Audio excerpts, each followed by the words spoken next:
নমস্কার। গতকাল 13ই জুন আহমেদাবাদ থেকে লন্ডন যাওয়ার পথে বিমানটি ক্র্যাশ হয়। এয়ার ইন্ডিয়ার 171 নম্বর বিমানটি ক্র্যাশ হয়। কেউ বাঁচেনি। 30 সেকেন্ডের মধ্যে সবাই মারা যায়। শুধু একজন বেঁচে ছিলেন না, বেঁচে আছেন। তিনি হচ্ছেন রমেশ বিশ্বাস কুমার। উনি লন্ডনের বাসিন্দার। ইন্ডিয়াতে এসেছিলেন কিছু আত্মীয়দের সঙ্গে দেখা করতে। ভাগ্যক্রমে উনি বেঁচে যান, কিন্তু বাঁচেনি আর কেউ। সব কিছু ধ্বংস হয়ে যায়। 30 সেকেন্ডের মধ্যে সবাই প্রাণ হারায়। বিমানটিতে ছিল অনেক পরিবার, অনেক কাহিনী নিমিষের মধ্যে শেষ হয়ে যায়। অনেক এয়ার হোস্টেল, অনেক স্বপ্ন নিয়ে উড়েছিল অনেকেই। সেই স্বপ্নের মাঝেও ওখান থেকে উড়েছিল এক ফ্যামিলি, প্রতীক যোশী। উনি একজন সফটওয়্যার ইঞ্জিনিয়ার, লন্ডনে থাকতেন। ওনার ওয়াইফ বা বাচ্চা ছিল ইন্ডিয়াতে। ওনার ওয়াইফে একজন ডক্টর। তো 6 বছর উনি লন্ডনে থাকেন। 6 বছর পর ওনারা 6 বছর ধরে কঠোর পরিশ্রমের পর ফ্যামিলি নিয়ে ওনারা লন্ডন যাওয়ার উদ্দেশ্যে বেড়ায়। ওয়াইফ ছিল একজন ডক্টর, রিজাইন দেয়, চাকরিটা ছেড়ে দেয় এবং ব্যাগপত্র গুছিয়ে এক নতুন স্বপ্ন পূরণের দেশে পাড়ি দিতে যাচ্ছিলেন। তার স্বামী, সংসার সবাইকে নিয়ে লন্ডনে বসবাস করতে চেয়েছিলেন।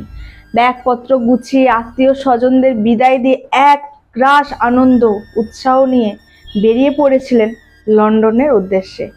কিন্তু তিনি কখনো ভাবেননি যে সেই যাওয়াটাই ছিল তার শেষ যাওয়া। তার স্বপ্ন পূরণটাই ছিল শেষ পূরণ। তাকে কোনোদিন আর তার ফ্যামিলির সঙ্গে সংসার করতে হয়নি। তিনি ভেবেছিলেন যে লন্ডনে কঠোর পরিশ্রম করে আমি আমার ফ্যামিলিকে নিয়ে আসব, একসঙ্গে লন্ডনে বসবাস করব। কিন্তু তার স্বপ্নটা স্বপ্নই রয়ে গেল, পূরণ আর হলো না। তেমনি কিছু মানুষও ঈদ উৎসবে পালন করতে এসেছিল। তিনি আর লন্ডন ফিরতে পারল না। একটা মা তার প্রথমবার তার মেয়ের সঙ্গে দেখা করতে গিয়েছিল। শেষ দেখা আর হলো না। সেরকম প্রত্যেকটা কাহিনী হয়েই রয়ে গেল একটা বিমান ক্র্যাশে। বিমানটি ক্র্যাশ হওয়ার আগেই 2 ঘন্টা আগে কিছু প্রমাণ দিয়েছিল। 2 ঘন্টা আগে একজন ব্যক্তি কিছু এয়ার হোস্টেল বা বিমান যারা চালান তাদের পক্ষে একটা ভিডিও বানিয়েছিলেন। এমন একটা বিমান যেখানে এসি কাজ করে না, কোনো সুইচ কাজ করছে না। এর থেকে বাসে যাওয়া ভালো ছিল। একটা রাগ নিয়ে সে বানিয়েছিল, কিন্তু তিনিও জানেন না যে এই রাগটা তার রাগই রয়ে গেল, চলে গেল সে। কারণ বলে না, পৃথিবী ছেড়ে চলে যাওয়ার আগে ভগবান কিছু সংকেত দেয়। সেরকম বিমানটাও কিছু সংকেত দিয়েছিল। বিমানে এসি চলছিল না, কোনো সুইচ কাজ করছিল না। সবাই যাত্রীরা ম্যাগাজিন নিয়ে হাওয়া খাচ্ছিল। হঠাৎ একটা পায়রা বিমানের মধ্যে ঢুকে পড়ে। এটা কি শুধুই কাকতালীয় ঘটনা নয়, কিছু একটা প্রমাণ দিয়েছিল। তারপর 2 ঘন্টা পর বিমানটা চালু হয় এবং 2 মিনিটেই সব জীবন থেমে যায়, সব কিছু শেষ হয়ে যায়, সব স্বপ্ন ওখানেই শেষ হয়ে যায়। যার কথা আমি একটু আগে বলেছিলাম, প্রতীক যোশী, তিনি লাস্ট সেলফি তুলেছিলেন তার স্বপ্ন পূরণের যে আমি আমার ফ্যামিলিকে নিয়ে চলে যাচ্ছি লন্ডন। তার আত্মীয়দের জানানোর জন্য একটা সেলফি তুলেছিল, কিন্তু কখনো ভাবেনি সেই সেলফিটাই হয়ে যাবে শেষ। তার যে বিমানটি যেখানে ক্র্যাশ হয়েছে, সেই ছোট ছোট বাচ্চাগুলোও ভাবতে পারেনি যে এটাই তার শেষ জীবন। হঠাৎ 2 মিনিটে কোথা থেকে একটা বিমান উড়ে এসে পড়ে তার সমস্ত স্বপ্ন, সমস্ত আশা আকাঙ্ক্ষা শেষ করে দেবে। এই দুর্ঘটনাটা শুধু একটা দুর্ঘটনা নয়, এই দুর্ঘটনাটা অনেকগুলো কাহিনী বলে দিয়েছে।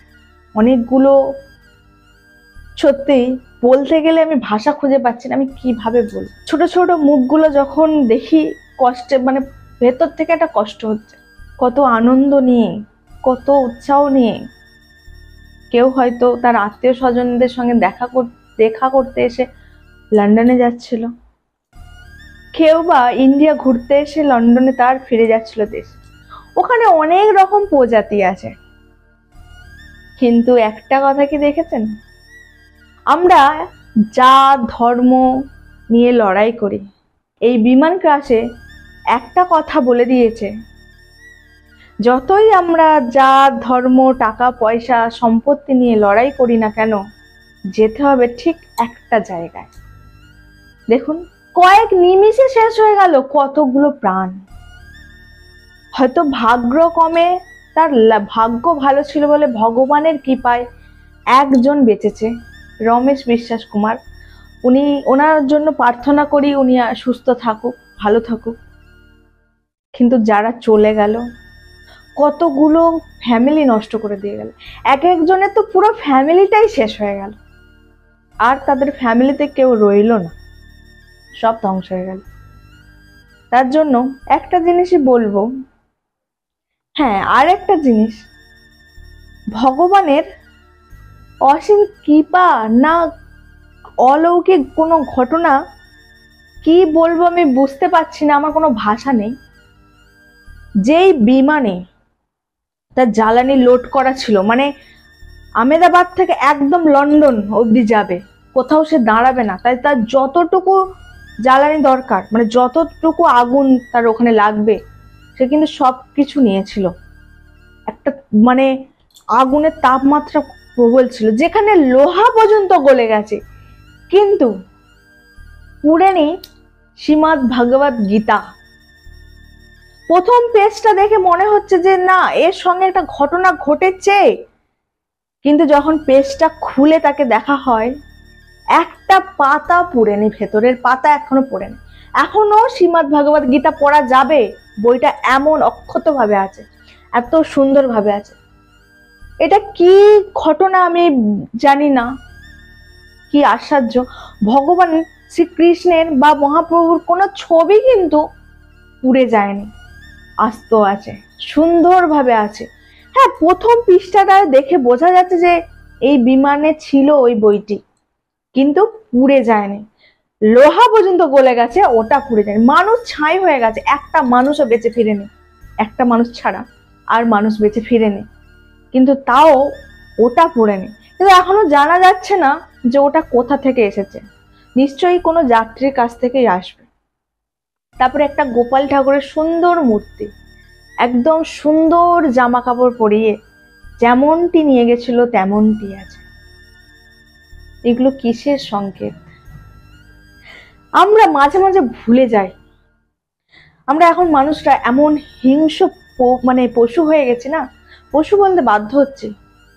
এখন সত্যিকারে দেখা যাচ্ছে ভাইয়ে ভাইয়ে মিল নেই, কোনো ছেলে মা বাবাকে খেতে দিচ্ছে না, শাশুড়ি শ্বশুর বৌমাকে অত্যাচার করছে, টাকা পয়সা নিয়ে মারপিট, কেউ অ্যাক্সিডেন্ট হয়ে পড়ে থাকলে পুলিশের ঝামেলায় তাকে ছুটে যাচ্ছে না।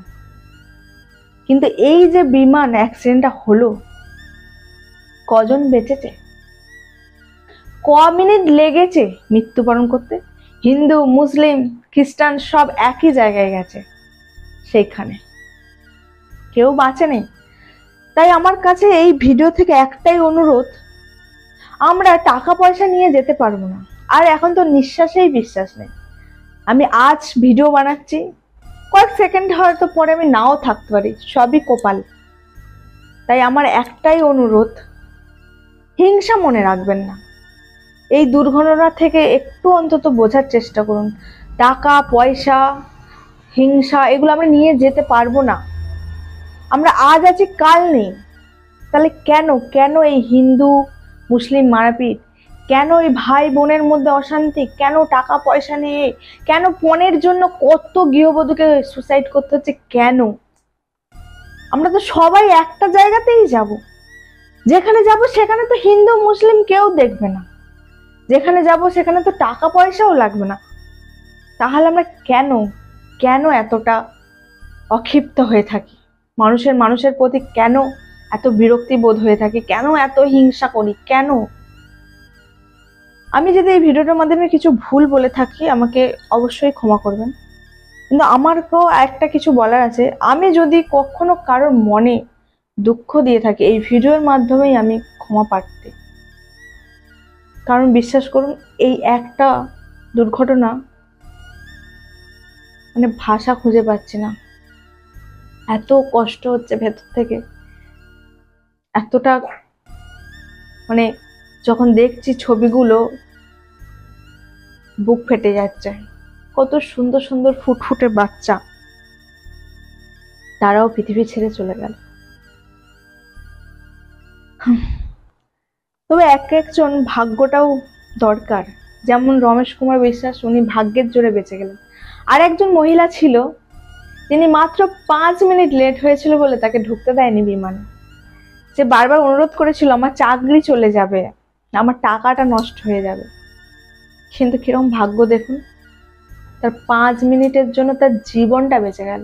আরে জীবন থাকলে তো আবার টাকা ইনকাম করতে পারবো, আবার একটা চাকরি পেয়ে যাবো, এটাই ভাব। তো ভিডিওটা এখানেই শেষ। যদি কোনো ভুল করে থাকি ক্ষমা করে দেবেন। নমস্কার।